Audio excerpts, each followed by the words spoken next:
The Big One. Sunod-sunod na nalindol ang ating naramdaman sa ating bansa. So, ano nga ba ang The Big One? Ito ay lindol na napakalakas na posibleng makapatay ng milyon-milyong tao at makakasira sa ating kapaligiran, ating mga istruktura at iba pa. According to PHIVOLCS or Philippine Institute of Volcanology and Seismology, posibleng 7.2 magnitude o masigit pa ang lindol na mangyayari sa The Big One. Kailan? Yun ang hindi nila masagot.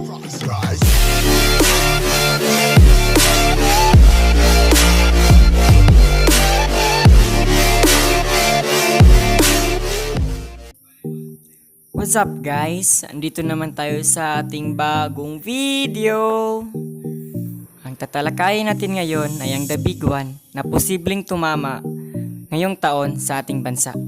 At bago natin simulan yan, huwag kalimutang mag-iwan ng like, comment, subscribe, and hit the notification bell para updated ka sa aking mga video. So back to the topic guys. Sabi ng PHIVOLCS, kung mangyayari man itong The Big One, ay para daw tayong nakapanood ng pelikula na kung saan nagbabagsakan ang mga establishmento, madaming tao ang masusugatan at mamamatay. Ang pinakagrabing pagyanig na ating naramdaman sa ating bansa ay noong July 16, 1990 sa Baguio, na kung saan halos 2,000 na katao ang namatay. Tumagal lang ito ng 45 seconds, pero sapat na yon para patumbahin ang mga buildings, ibain ng mga daan, at halos umabot ng 1 taon bago makabangon ang mga tao sa trahedyang yon. Ang West Valley Fault Line o ang The Big One ay may habang 100 kilometro at ito ang mga munisipalidad, probinsya at syudad na kasali nito: Metro Manila, Bulacan, Quezon, Marikina, Pasig, Makati, Taguig, Muntinlupa, Rizal, Cavite at Laguna. Kung gumalaw man ang West Valley Fault Line, may posibilidad na mahati ang mga probinsya o syudad na ito.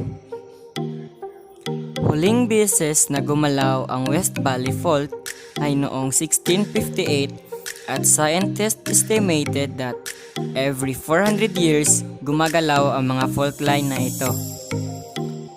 According to Metropolitan Manila Earthquake Impact Reduction Study or MMEIRS, they predicted na masisira ang mga tulay, mabibiyak o mahahati ang mga lugar at halos 34,000 na katao ang mamamatay at 170,000 ang mga kabahayan na masisira. Masisira din ang water distribution, mga kable ng kuryente at may mga sunog kung saan-saan. Ang mga natural na kalamidad ay hindi natin alam kung kailan ito darating. Ang tanging magagawa lang natin ay maghanda. Sasali tayo sa mga earthquake drill at seryosohin natin ang pagsali nito.